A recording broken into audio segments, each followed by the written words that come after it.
Olá, turma, tudo bem? Hoje nós vamos iniciar a primeira aula da formação bíblica e espiritual do projeto do Promete, e esse é o módulo Fundamentos da Fé, onde nós vamos falar sobre o que é a Bíblia. Meu nome é Patrícia e eu estou aqui também com meu esposo Carlos Henrique, que vai também estar nos ajudando, conduzindo também esse estudo com a gente, tá bom? Módulo Fundamentos da Fé, vocês vão receber um material como esse. São 5 páginas dessa primeira aula. O módulo ele é dividido por aulas. E essa primeira aula, do dia 11/4, que é hoje, nós vamos falar sobre a Bíblia. O que é a Bíblia e a importância dela para a gente. Oi, pessoal, tudo bem? Só para reforçar também, e ao final de cada aula vai ter o questionário, que é a avaliaçãozinha para ser feita, para ter um controle e uma assimilação mais fácil da matéria que foi estudada. Para ficar fixada a matéria que foi estudada, e fiquem tranquilos que é coisa simples, é múltipla escolha, e vocês vão assinar lá para a gente, tá bom? Então, vocês vão baixar esse PDF que já vai estar disponível aí no grupo. E esse vídeo também vai estar disponível no canal Promete no YouTube. Se você puder seguir lá e comentar, compartilhar o vídeo, vai ajudar bastante o canal, né? Como vocês já sabem. Então, é o vídeo, esse material aqui, e bora lá, boas aulas pra gente. E se você tiver dúvida, nós vamos deixar aberta o grupo hoje, para você poder tirar suas dúvidas. E durante hoje e amanhã, né? Porque sábado e domingo vai estar aberto para fazer interações, perguntas, questionamentos que ocorrerem durante a semana. Durante o sábado e domingo vocês podem postar lá que a gente vai estar respondendo. Isso aí. Então vamos lá, acompanhe o seu material aí, na tela também você vai ver aí agora o material também disponibilizado para vocês. Para iniciar, pessoal, o que é a Bíblia? E tem uma frase aí, eu gostaria de compartilhar com vocês, e ela fala assim: a Bíblia não é um livro, ela é uma biblioteca escrita por homens e inspirada por Deus. Ela é antiga, porém muito mais atual que o Jornal de Amanhã. É interessante que o finalzinho dessa frase eu ouvi muito através do reverendo Hernandes Dias Lopes. Ele sempre fala que a Bíblia ela é mais atual que o Jornal de Amanhã. E a Bíblia é uma verdade absoluta e ela tem se demonstrado, apesar que ela tem mais de 2.000 anos de existência, ela tem se demonstrado cada dia mais relevante em nossos dias, cada dia mais atual em nossos dias. Você lê profecias escritas antes de Jesus nascer, se cumprindo hoje, nos dias de hoje. E então quando se diz que ela é mais atual que o Jornal de Amanhã, é por isso. Porque a gente não sabe as notícias de amanhã, mas o Senhor é o dono do tempo e do espaço.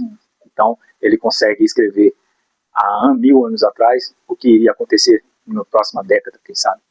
E nós estamos aí como testemunhas vivas de que essa palavra continua mais viva e eficaz do que nunca. Isso. A Bíblia, ela é essa biblioteca. Ela é uma coleção de livros inspirados. E eu queria trazer uma reflexão aqui para a gente nesse dia sobre essa palavra inspirada. E aí eu estou deixando a definição para você, uma definição bíblica que fala que ser inspirada, quando diz que a Bíblia é inspirada, está querendo dizer que é quando Deus sopra sua mensagem aos homens e eles a escrevem. Ela é de origem divina com uma escrita humana. Deus sempre contou com homens e mulheres para poder trazer sua mensagem à terra, trazer sua mensagem às pessoas. E a 1 Timóteo 3,16 diz assim: toda a escritura é inspirada por Deus e é útil para o ensino, para a repreensão, para a correção e para a instrução na justiça. Ela é inspirada por Deus e ela tem um objetivo de ser inspirada. E o objetivo é esclarecido aí nesse versículo. É para quê? É para o ensino, é para a repreensão, é para a correção e é para a instrução na justiça. Ela foi inspirada para ser para a gente um manual mesmo de vida. A palavra inspirada, que é citada, ela quer dizer, no grego, theopneustos, ela quer dizer, literalmente, soprada por Deus. Então, isso primeiro nasce no coração, nasce na ideia de Deus, nasce no plano de Deus, no propósito dele para a Terra e para o ser humano.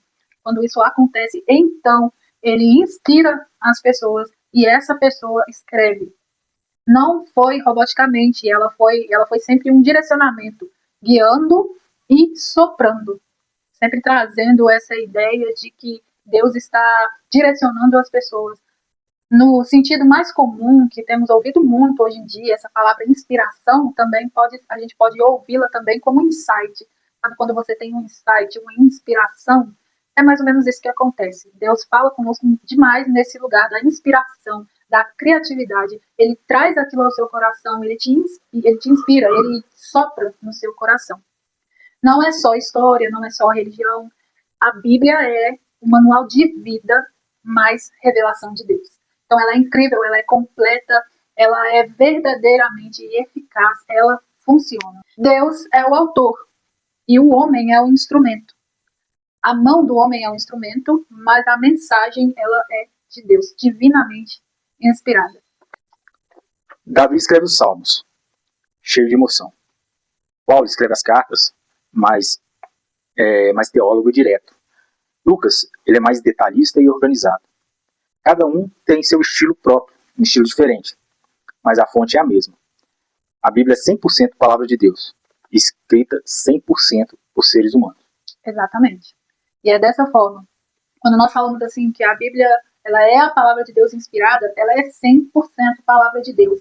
E Deus sempre vai trazer a sua mensagem ao povo dele, usando pessoas, usando os vasos dele, pessoas cheias da sua presença, onde ele inspira essas pessoas e então elas passam a ser boca de Deus aqui na Terra. Nessa primeira aula nossa sobre a Bíblia, né, o que é a Bíblia, nós vamos para o segundo tópico agora, que é como a Bíblia é composta. E olha que interessante, são 66 livros, na visão protestante, né? São 66 livros. Ela é dividida no Antigo Testamento e no Novo Testamento, como vocês já sabem. O Antigo Testamento ele vai ter 39 livros e o Novo Testamento 27 livros. É escrita em 3 línguas, que é o hebraico, a maior parte dela foi escrita no hebraico, o aramaico, são pequenas partes, pequenos fragmentos, e o grego, que é todo o Novo Testamento. O terceiro tópico que nós vamos estudar agora, como os livros da Bíblia foram escolhidos, nessa primeira aula de número 1, que nós estamos iniciando hoje. E quando a gente pensa na Bíblia, realmente, né, a gente pega a Bíblia e pensa assim, como é que ela foi, como que juntaram isso? Como é que se deu a Bíblia? Qual foi a ideia? Nós já sabemos que é um livro inspirado por Deus. Nós já sabemos que Deus usou pessoas para poder escrever esse livro. Mas como esses livros foram escolhidos? Né? Como que eles se juntaram? E o que aconteceu foi eles juntaram e chamaram de cânon. É um livro de regras, cânon quer dizer regras, quer dizer medida. E os critérios para poder entrar nesse cânon era se a Bíblia era inspirada por Deus ou não. Se aquele livro fosse inspirado por Deus, então faria parte da Bíblia. E esse era o critério. Se ela tinha harmonia com outros textos, se tinha autoridade apostólica. Então, toda vez que eles percebiam que elas se cruzavam, essas informações se cruzavam e fazia parte um do outro, então iria fazer parte do cânon. Se não, eles consideravam, não, esse livro não vai entrar na Bíblia. E foi isso que aconteceu a respeito da Bíblia Católica. Você sabe, você pode mostrar, por favor, Carlos. Na Bíblia Católica, ela contém 7 livros a mais. Né? A Bíblia Católica, que os católicos usam, ela contém 7 livros a mais, que é chamada de deuterocanônicos. E que quer dizer que eles não eram utilizados pelos judeus na época de Jesus. Esses 7 livros a mais não eram utilizados na época de Jesus. Mas passando o tempo, os judeus também passaram a falar o grego. Aí eles acrescentaram esses 7 livros, os deuterocanônicos, que Tobias, Judite, Sabedoria, Eclesiástico ou Sirácida. Eclesiástico também pode se chamar assim. Baruque, primeiro Macabeus e segundo Macabeus, além de trechos do livro de Esther e Daniel. Mas foi na Reforma Protestante, que aí também é uma outra história, foi na Reforma Protestante com Martinho Lutero, aí ele viu a necessidade de voltar lá nos originais, ao Tanakh, que é o Velho Testamento. Da forma que está na Bíblia evangélica, na Bíblia protestante. Então, gente, resumindo, eles separaram assim, ó. Os católicos dizem assim, se esses livros estão na tradição da igreja, então vale.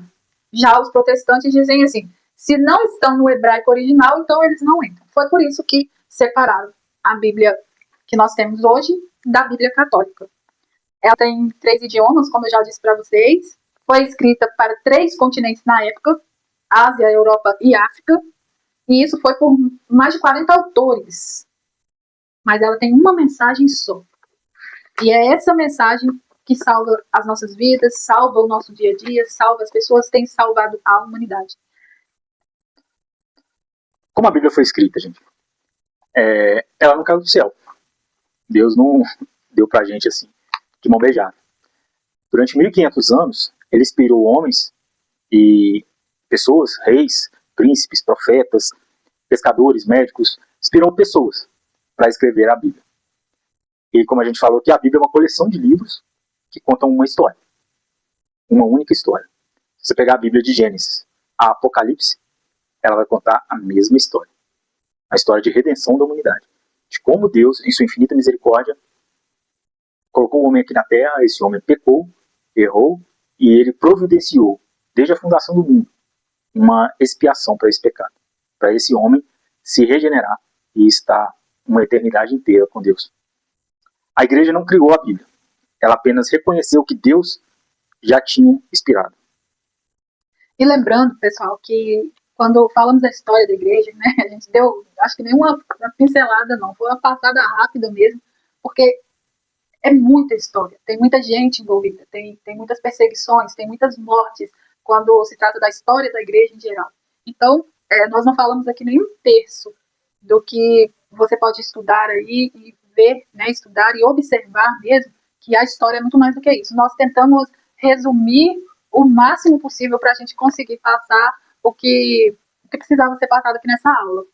Como que ela foi escolhida, como os livros foram escolhidos, como que se formou a Bíblia, o que ela é. Então, é muitos anos de história e vale a pena você dedicar um tempo para poder estudar a história da igreja. Você vai se encantar e muitas vezes vai se entristecer também, mas tudo tem um propósito. Como a Bíblia chegou até nós, ela veio através de manuscritos, pergaminhos, papiros e de cópias feitas por pessoas. Mais recentemente, com a invenção de Gutenberg, Jonas Gutenberg, ou João Gutenberg, aportuguesando a palavra, ele que criou o tipo gráfico que é usado até hoje para fazer as prensas. Hoje em dia de uma maneira mais moderna, mais rápida, mas o princípio é o mesmo, a tipografia, que é usado nas prensas de jornais, de revistas, para imprimir os volumes. E adivinha vocês qual foi o primeiro livro que foi impresso? Foi a nossa Bíblia. Ela foi o primeiro livro a ser impresso por João Gutenberg e sempre foi o livro mais vendido e mais lido no mundo. Embora hoje em dia tenha muita controvérsia a esse respeito, mas é hoje em dia. De 1700 e pouco, da época que foi inventada a prensa, até início dos anos 2000, 2010, por aí, a Bíblia foi o livro mais vendido e mais lido no mundo. Apesar de toda a perseguição, apesar de tantas pessoas falarem contra hoje, criarem estigmas, criarem rótulos para a Bíblia, falar que ela é arcaica, que tem que mudar, que as palavras que a Bíblia trazem são coisas passadas, que tem que ter uma renovação. A mensagem é a mesma, gente. De 2000 anos para trás, é a mesma hoje e vai ser daqui 2000 anos. Porque a mensagem é única, ela não pode ser mudada, ela não pode ser alterada. Ela é a palavra de Deus. Diz lá em Apocalipse, quem alterar um tio dessa palavra vai padecer de todas aquelas tragédias que estão ali escritas. Então, a gente quer mexer com a palavra de Deus. E é interessante também, e eu quero trazer para vocês, a ordem, né, desses livros. Nós vemos no Antigo Testamento, ali começa com a lei, o Pentateuco, né, que são os 5 primeiros livros da Bíblia, é chamado de Pentateuco. Depois vem os históricos, depois vem os poéticos. E no Novo Testamento nós vamos ver os evangelhos, o histórico, que vai contar ali a história do princípio da igreja, as cartas e os proféticos, que chega lá, né, é o livro de Apocalipse. Uma informação muito importante que eu queria deixar aqui para vocês é que, eu não sei se vocês já sabem, provavelmente devem conhecer, mas existe também a Bíblia na ordem cronológica, a cronologia dos fatos, sabe? Não é por tema como é a nossa. Por exemplo, quer falar do início da criação, nós sabemos onde a gente deve procurar. Quer falar sobre profetas e profecias, nós já sabemos aonde procurar. Vai falar sobre o fim dos tempos, nós já sabemos onde procurar. Mas existe uma Bíblia que ela é escrita na ordem cronológica. Exemplo, na Bíblia cronológica, nós iremos encontrar ali o livro de Gênesis, de 1 até o 11, aí depois ele já pula para Jó, que é considerado o livro mais antigo da Bíblia. Aí depois ele volta em Gênesis de novo e vai até os 50. Não é interessante? Então, o livro de Gênesis ele é meio que quebrado ali e encaixa o livro de Jó, porque é cronológico, é na direção, na cronologia dos fatos que ocorriam. Outro exemplo também seria os históricos, que é dividido entre o Reino Unido e o Reino Dividido no material de vocês. Daí vocês vão poder acompanhar algumas referências que nós deixamos para vocês. Mas, para finalizar essa nossa primeira aula, eu quero deixar aí também para vocês que a Bíblia ela não foi feita só para informar, mas com certeza a Bíblia foi feita para transformar vidas, transformar situações, transformar perspectivas. A palavra de Deus ela tem esse poder. Onde ela entra, ela transforma, ela traz vida nova para as nossas vidas todos os dias. Bom, só finalizando aqui, vou ler o versículo que nós deixamos aí, porque em Hebreus 4:12 diz o seguinte: a palavra de Deus é viva e eficaz, mais afiada do que qualquer espada de 2 gumes. Ela penetra a ponto de dividir a alma e o espírito, juntas e medulas, e julga os pensamentos e as intenções do coração. Essa é a Bíblia evangélica que a gente usa normalmente. Essa é uma edição de letra grande, mas é a que a gente usa normalmente nas nossas igrejas evangélicas. Essa aqui. Ela foi baseada na tradição hebraica. Essa, a Bíblia católica, que é usada na maioria das igrejas católicas hoje, ia ver a diferença. Mais tarde, eu consegui essa Bíblia. Por acaso, eu entrei na editora Paulinos, no centro, e essa Bíblia estava à venda lá. Ela é uma versão tirada dos originais da Septuaginta, que é a Bíblia que Alexandre o Grande mandou fazer por causa da Bíblia que eles usavam, da Torá, e eles acrescentaram aqueles livros que a gente comentou antes. Então, a Septuaginta contém esses livros. Por isso que eles falam que a tradição é grega dela. Então, contém essa aqui. Essa aqui foi tirada direto de uma Septuaginta. É uma tradução direta do grego. E em contrapartida, eu tenho essa edição, que também é uma edição limitada, que ela é tirada direto da Tanakh, que é a Bíblia que era usada pelos primeiros cristãos judaicos na igreja, tirado direto dos originais hebraicos. Essa aqui é a versão que é usada pelos judeus messiânicos, digamos assim, os que acreditam em Jesus Cristo. E para concluir, eu quero deixar aqui para vocês essa reflexão de que realmente a palavra de Deus ela tem esse poder de entrar nas nossas vidas e transformar a nossa história. Ela é totalmente capaz, eficaz de entrar nos nossos corações e transformar, separar de dentro de nós aquilo que é da carne, aquilo que é do espírito. Ela é capaz de sondar as intenções do Senhor. Eu quero te convidar nesse dia a se deixar ser inspirado por essa palavra. Que Deus possa inspirar o seu coração, falar o seu coração. Permita ser soprado por essa palavra. Deixe essa palavra transformar a sua vida. E você, com certeza, vai experimentar qual seja a boa, a agradável e a perfeita vontade de Deus.